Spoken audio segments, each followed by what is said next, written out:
ফালাকাটার মধ্য দেওগাঁও দক্ষিণ পাড়ায় মুজনাই নদী গ্রাস করছে বিঘের পর বিঘে জমি। দিশেহারা গ্রামবাসীরা।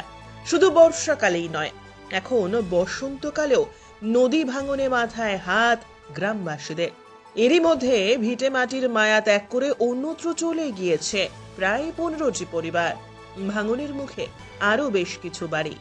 পার ভাঙন রোধে ব্লক প্রশাসনের নির্দেশে বালি ভর্তি বস্তা দিয়ে বাঁশের আড় বাঁধ দেওয়া হয়েছিল বহুদিন আগে, কিন্তু সেটা যে পর্যাপ্ত নয় সেটা স্বীকার করে নিয়ে গ্রাম পঞ্চায়েতের সদস্য মোহাম্মদ বাবুমণি বলেন, এই এলাকায় ভাঙন রোধে প্রয়োজন স্থায়ী পাথরের বাঁধ, আর সেটা নির্মাণ করতে পারে সেচ দপ্তর।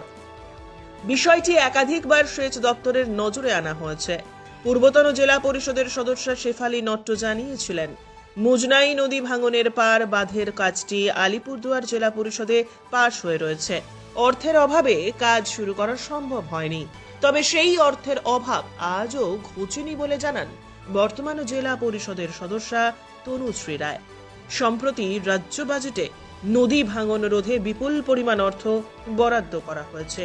এবারে কাজ হবে বলে আশা প্রকাশ করছেন তিনি।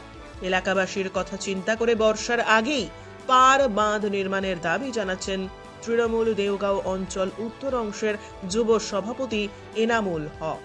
এলাকার চাষিদের দাবি, দীর্ঘদিন ধরে বহুবার আবেদন নিবেদন করার ফলেও প্রতিশ্রুতি ছাড়া কিছুই মেলেনি।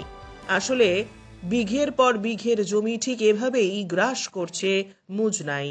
চুরি করছি 2-3 বার 3-4 বার গেছি বলোড়ো নিয়ে আলিপুরে।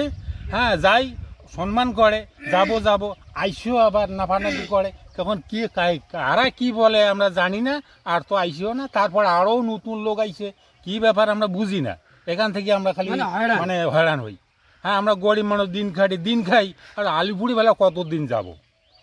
একটা বলোড়ো নিয়ে গেলে কত টাকা খরচা হয়, তাহলে আমরা কিভাবে যাই? আমরা পেটে ভাত দিব, তাই কিছু মিলে না। এখন তো কামলাও পাওয়া যায় না যে হাজিরা করে খাবো, তাহলে আলিপুর যাই আর আসি, কিন্তু কাজ হয় না। হ্যাঁ, দেখো জমি জায়গা ভাঙিয়াই দেখো আবাদ শেষ।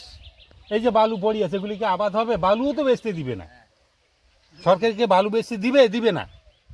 হ্যাঁ, তাহলে আমরা কি করব? এখন হাজিরা মজুরিও করবো, তাও পাই না। এখন আমরা কি পরিস্থিতিতে আছি? আমরা তো দিদিকে ভালোবাসি, পার্টিকে ভালোবাসি, রাজ্যকে ভালোবাসি, কিন্তু আমাদের কাজ হয় না। কি করব? ব্যুরো রিপোর্ট, উত্তরের প্রহরী।